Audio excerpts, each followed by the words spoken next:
This week, Rabbi Raphael wants to discuss power and peace. Why peace is the best thing we can ask for, and why power is one of the most damaging things. So we're in the Torah portion of Korach, right? Korach wants power. He wants to take away Moses' power.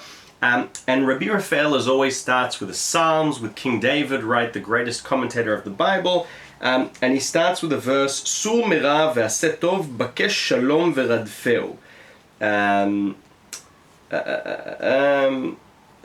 The translation is, turn from evil and do good, seek peace and pursue it. Right? So there are two things here. Turn away from evil and then seek peace and pursue it.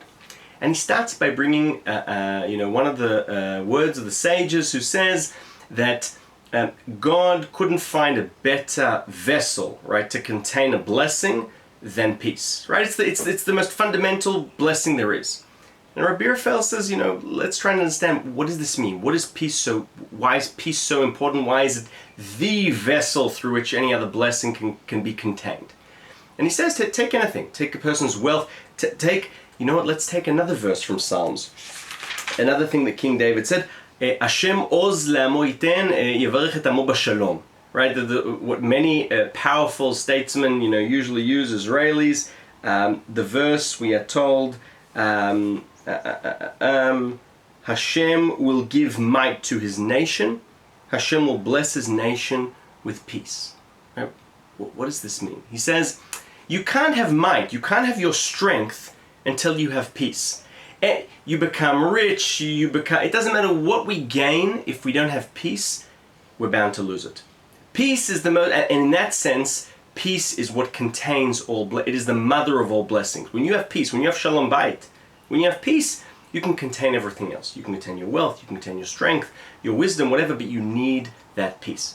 And then, looking in this week's Torah portion, he says, but what does the verse say? It says, Sur mera, first, get away from evil and do good. There are two separate things King David wants to teach us. The first, you can't have peace if you're going against the will of God. That's why the verse is split. You can't, look for peace. And he says, look at Korach. Supposedly there was peace among them. When they're going against God, their peace is worth nothing.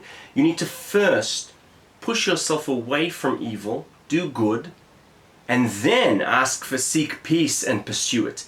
Because then that peace will enable you to keep all the good that you have. So that's a word on peace. Now let's talk about power for a moment and conclude.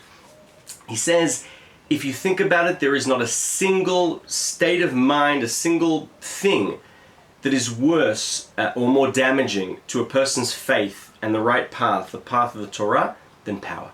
Srara, he says, power, malchut, being in a position of power. He says, I see it in my days, he says, Rabbi Raphael. The people that are closest to the sultan, closest to the king, they keep Shabbos and do things the least amount. They slowly, the power gets to them.